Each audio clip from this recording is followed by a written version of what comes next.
Hey, this is Elise Hugh from TED Talks Daily, and I'd love to tell you about Whole Foods Market. You know what I love about January? It's that fresh start energy we all feel. And this year, I'm actually going to try and keep my goals realistic, which means I need places that make healthy choices easy and affordable. That's why I've been spending more time at my local Whole Foods Market. The thing is, Whole Foods Market makes it possible to stick with those New Year intentions without meal prepping for hours or breaking the bank. Shop all things wellness at Whole Foods Market. Oh, hot, hot, hot, hot! Hot, hot, hot, hot, hot, hot!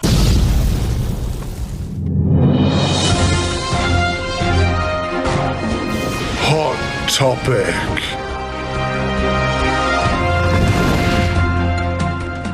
Hello, and welcome to the Neuro Spicy News. Hot topic.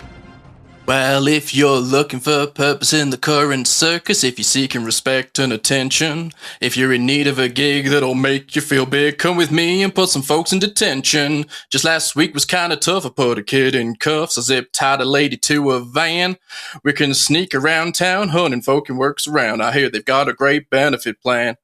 Fuck ice, boy, ain't it nice? Fuck ice, take my advice. And if you're lacking control and authority, come with me and hunt down minorities. Well, fuck ice. Fuck ice. So, this is not fun.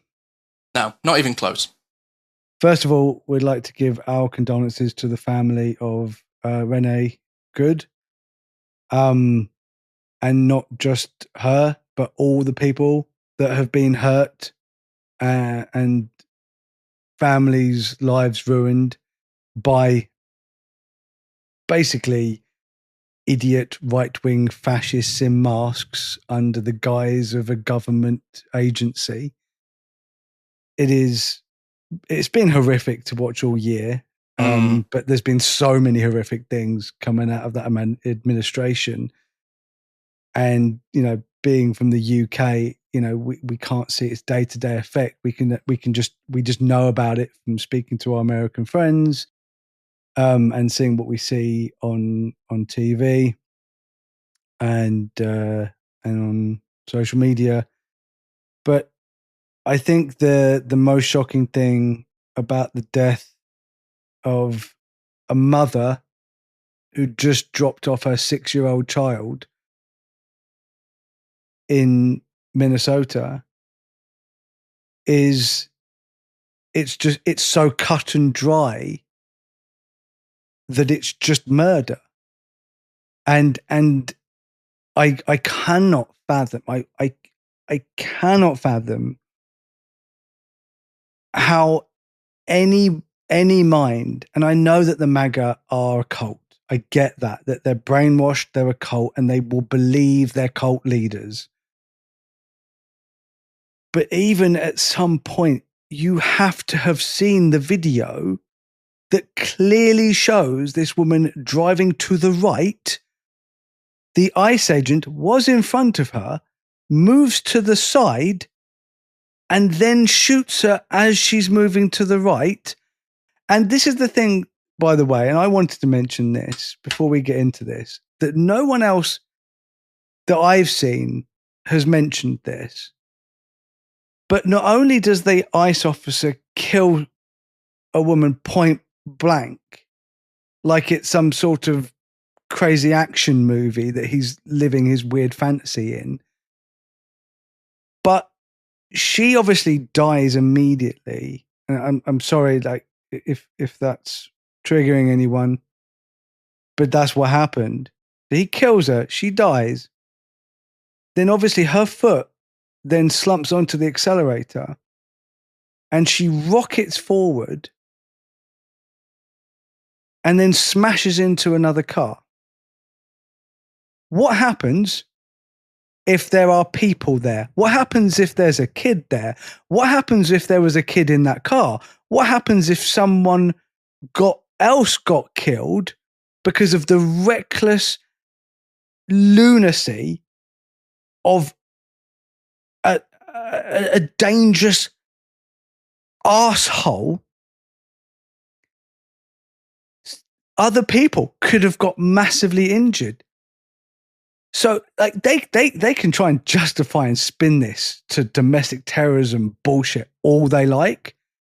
But at the end of the day, that ICE agent is the person who turned that car into a weapon, because he killed the driver who then accelerated into another car. That's then a weapon. Her pulling away is not a weapon, right? There was no way in a million years she could have hurt him. And he shot her. And I think in America, this is blowing people's minds, but in the UK, for me, this super blows our minds, because our police don't carry guns. No, they don't. They don't shoot people. I've never even seen a real gun, a physical real gun, let alone fired one. And that's the UK. And people in America are like, how can you not carry guns? I'm like, because we don't fucking need them. Don't need them. We don't need guns because no one else has guns. So without guns, you don't need guns to protect yourself from other people with guns. Like, get a clue. And I don't have to fear that when I go out for groceries, that as I'm driving away, somebody's going to shoot me. My justice sensitivity has been through the roof on this. It's baffling. And I have many friends that are American, and many of them come from what would be called a minority background. And I've even got friends that are trans in the US that are absolutely terrified that they're just going to be driving to work or driving to the grocery store or going to the gym and somebody's just going to pick them up. And, you know, man, it frustrates the hell out of me that this is happening in a country that is built on quote unquote freedoms, our freedoms, protecting our freedoms. And after watching Band of Brothers over Christmas, where American soldiers turned up to working camps that had been abandoned by people that had run them horrifically for years, and had to witness people that were deemed undesirables or less than. How can this be happening in so blatantly? Yeah, I think it not only is what happened terrifying, but what is also terrifying is that it's not unprecedented. Police shoot innocent people all the time in America. Well, it was George Floyd happened in Minneapolis, didn't it? It's the same state. So, but I think that the hugely terrifying, and I do mean terrifying, thing is that the US government have gone full Russia, North Korea. Nothing to see here, people. Move along. Nothing. That mum just got murdered by that man in a mask, and they're like, no, she's a terrorist. What? Yeah. Because we told you. Do you know anything about that woman? Oh no, we haven't investigated. We just watched a video, and they didn't even watch multiple videos. They watched one video, and then immediately came out and went, yeah, domestic terrorist. She's a lunatic. She tried to kill someone. And Trump's come out. He's like, oh, the guys, I don't know how he even survived it. Oh, I watched it, Donald. I watched it. He survived because he clearly moved out the way of a car that was slowly going to the right. He moved out the way while at the same time having enough time to whip out a gun and murder someone. Three times he shot. So he had time to not get hit by a car. By the way, it's not like he even jumped. He just moved to the side and then shot her. I'm like, and then the government of the United States of America came out and went, yeah, that was her fault. When it's clearly not. And it's not like someone coming out and saying, that's not an apple, that's an orange. It's like someone coming out and going, that's not an apple, that's a monster truck. Like it's not apples and oranges, it's apples and monster trucks. It's not even close to the truth. It's such a huge lie, such a bold-faced lie, and yet still MAGA mentals somehow still believe it. And I think, and obviously this is coming out like a week after, but this is fresh because we found out about this yesterday. We're recording today and we found out about this yesterday. So it happened like a couple of days ago as of recording. I don't see our government coming out and saying something's wrong. And I'm not even going to go on about the fact that he literally just attacked Venezuela, openly said, we are now taking their oil. He literally said it. It wasn't like, oh, we're attacking Venezuela, but we're going to pretend we're not stealing their oil, but we're actually going to steal their oil. He literally came out and said, I'm stealing their oil. He's like, we're going to take this oil. And then fell asleep. And then fell asleep. But then also said, we are now going to dictate what happens in Venezuela. And we are now in charge of Venezuela. So Trump took over another country, which is exactly what Russia was trying to do to Ukraine. But when Russia did it to Ukraine, the world went, justifiably, the world went crazy. But when Trump did it, the conservative government leader, so the Conservative Party leader, came out and went, oh, it's wonderful. What a wonderful thing he's just done. And then just like, everything's fine here. Man, and then came out and went, now I want Greenland, which, by the way, belongs to Denmark. And it is not under a dictatorship. So I don't know how he's under NATO, so that's going to be fun, isn't it? Crikey. And he's also now threatening Mexico and threatening Cuba and threatening and doing it. And look, I'm not saying these countries don't have cartels. I'm not saying these countries aren't badly run. I'm not saying that these countries aren't corrupt. But so is America. The US is also badly run, corrupt, and has a dictator. So America isn't saving the day. America is just stealing countries now. And it's like, how... And I know this doesn't have anything to do with neurodivergence. But we'll tie it in a moment, I promise. But it also does. And, well, we can tie it in now. So now we've got that away. That is our neurodivergent sense of justice, that we sit on the sidelines, we have no control over it, yet it absolutely destroys us inside, that we see this injustice all over the world, by the way, all over the world. And it's scary from a neurodivergent perspective because of what happened with that shooting and what's happened many, many times with shootings.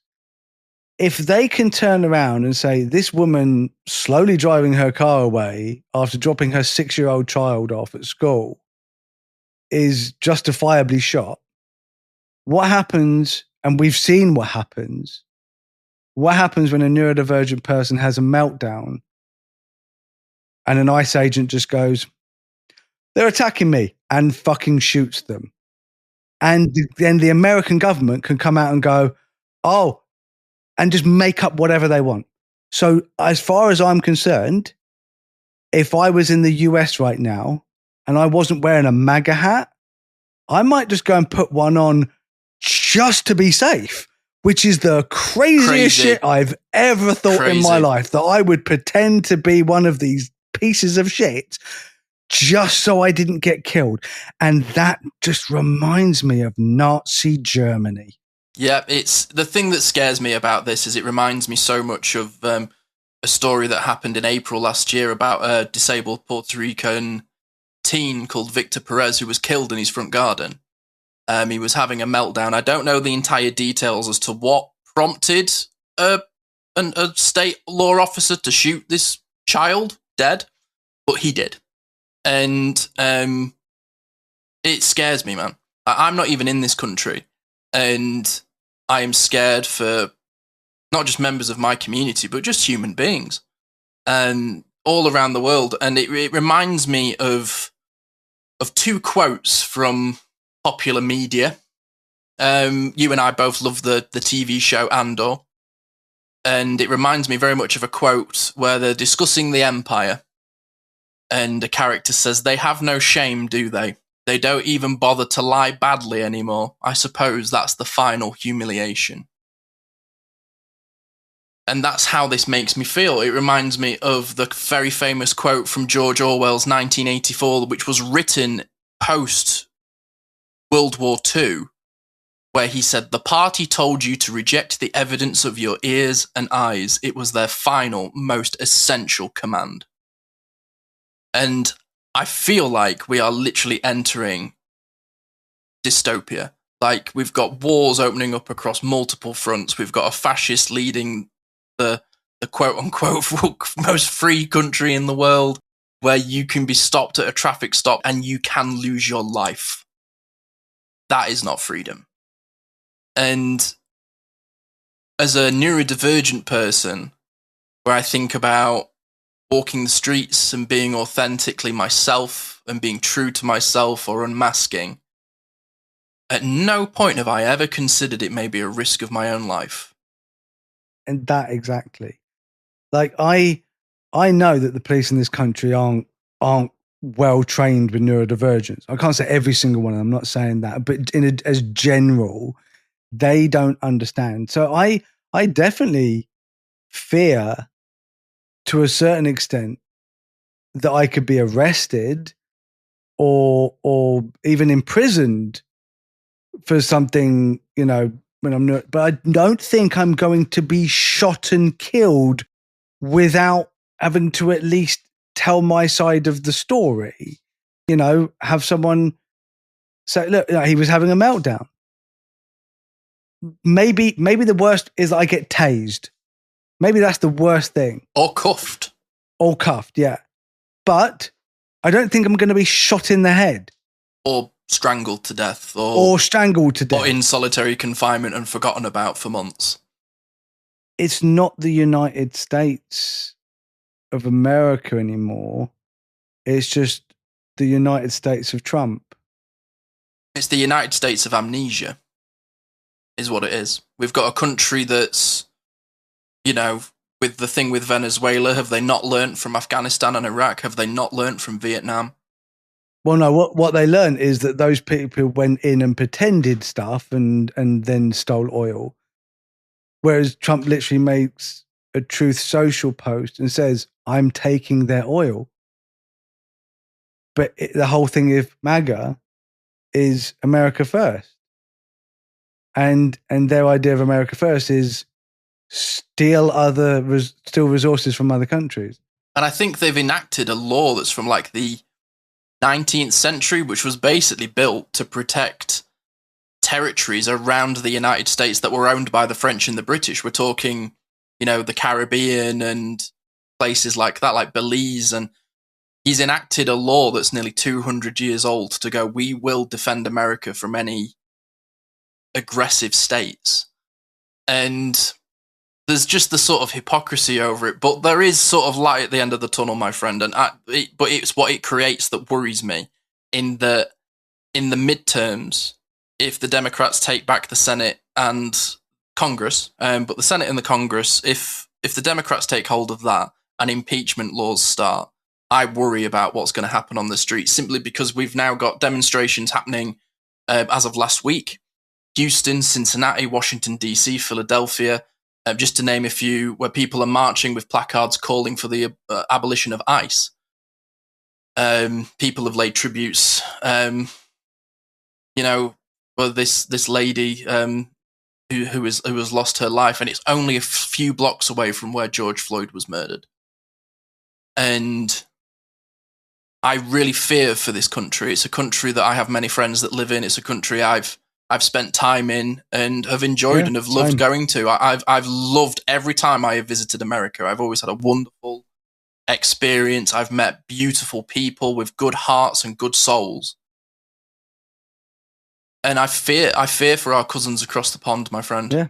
I mean, I love the US. I mean, my favorite, one of my favorite things in the world, in fact, most of my favorite things in the world are from the US. Yeah, absolutely.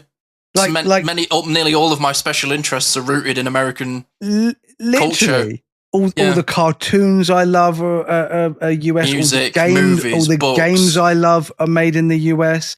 All the basketball that I love is from the US, and it's like books.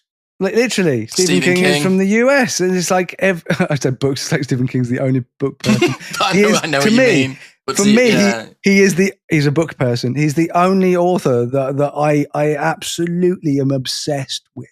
Like, he is my special interest. His work is my, and he comes out against this, and it's like all the movies and TV shows, and the US is such a freaking awesome country for what it can produce, but now the only thing it's producing is terror. So there aren't these domestic terrorists. The domestic terrorists are now the government. They are the domestic terrorists. Because I saw this thing this morning that put it so perfectly, is that the only real terrorism isn't that the ICE agents are going to dangerous situations and making them better, apparently. It's they're going into peaceful situations and making them dangerous. So isn't that what terrorism is? Yeah, absolutely. It's a breach of the peace. And I've spent, as somebody whose special interest is 20th century history, I've spent the Christmas break watching documentaries about the Vietnam War, and I rewatched Band of Brothers, and it's things that all help me regulate in dark months. And how far are we away from a president that turns to one of his advisors and goes the way to quell a protest is to kill a few of them, like Nixon did during the Vietnam protests? And how far away are we from intervention of other world's nations having to step in on a dictatorship that's removing undesirables from society? It shocks me. I really don't think we're far away from people being hose piped down. It looks like we're about to hit the civil rights movement again in the US, as it needs to. But I fear for our cousins across the pond that are going to try and stand up against this administration, and all the power to them. But please be safe out there. Yeah, out there. If you're an American listener, and we know we have lots, and our heart goes out to everyone who's suffering around the world. You know, because that's the thing is that there is war, there is tragedy all around the world, and I do feel it's kind of unfair that everything is centralized around the US at the moment. Like, the rest of the world is fine; it's only bad in the US. It's not that that. It's the fact that the US is literally the most powerful country on earth. So that's the scariest thing, is the fact that you are supposed to have this, like you said, this free country, this country that's meant to lead the way, and now they are now the bully. So it almost feels like, and I know the US government aren't superheroes. I get that. They have done some very nefarious things. They're not good. But the American people, the US, what they've given the world is so, there's so much joy. There's so much joy has come from the US. And now it's just so scary. And I just, and like we've said before, when the US sneezes, the rest of the world catches that cold. And that is just how it works. Because the whole point of the US is because they're so powerful, they are supposed to protect. They are supposed to help other countries. And now they're taking over them, and then they're shooting their own civilians in the street. This is a fucking nightmare. It's and we'll finish with this, as like a country that, you know, became a republic by breaking away from an empire. You've become the very thing you swore to destroy. You know, and it's It's so scary. And what even is like, and I'll try, not that I can even end this on a light note, but the irony wasn't lost on me when I saw a clip on CNN News that was showing the city in Venezuela being bombed, and during the footage, an in-play ad for Applebee's started playing, going, and a little bit of chicken fried, cold beer on a Friday night, a pair of jeans that fits just right, and the radio up. Like, wow, we literally are living in an episode of South Park, aren't we? Can't wait to hear what they have to say about this. Dear. Well, everybody, please take care of yourself. And like, this is why I've had such a low energy week this week. I've read the news, and I shouldn't. But you've got to be informed. You've got to be informed. You've got to protect yourself and know what the world's coming to and is up against. But you've also got to take care of yourself. So please do that, people that are listening to this. Be safe if you can. If you're in the US, take care of yourself. And when you see atrocities and crimes and terrorism being committed on your home soil, call it out. Oh, bless you, our cousins across the pond. We're thinking of you over here. We will be back on Thursday with another episode of the Neurodivergent Experience. Ashley will be back on Monday. I might have to have a session with Ashley after the past couple of weeks with the world. She will be back with Mindful Mondays. Start your week right with purpose. And we will be back on Thursdays. Be kind out there. Be safe, everyone. Nightly bye. Thanks for tuning in to the Neurodivergent Experience. We hope today's episode sparked something for you, whether it's a new idea, a bit of validation, or just a moment of connection. Remember, new episodes are every week, so be sure to join us for the next one for more conversations and insights into the neurodivergent experience. If you've enjoyed this podcast, help us grow. You can do that by rating and reviewing this show. Your support makes a huge difference in helping us reach more people who could benefit from these conversations. You can connect with us on social media. Find us on Instagram, Facebook, TikTok. Just search for the Neurodivergent Experience. Thank you again for listening. And until next time, take care of yourself. You're not alone in this journey.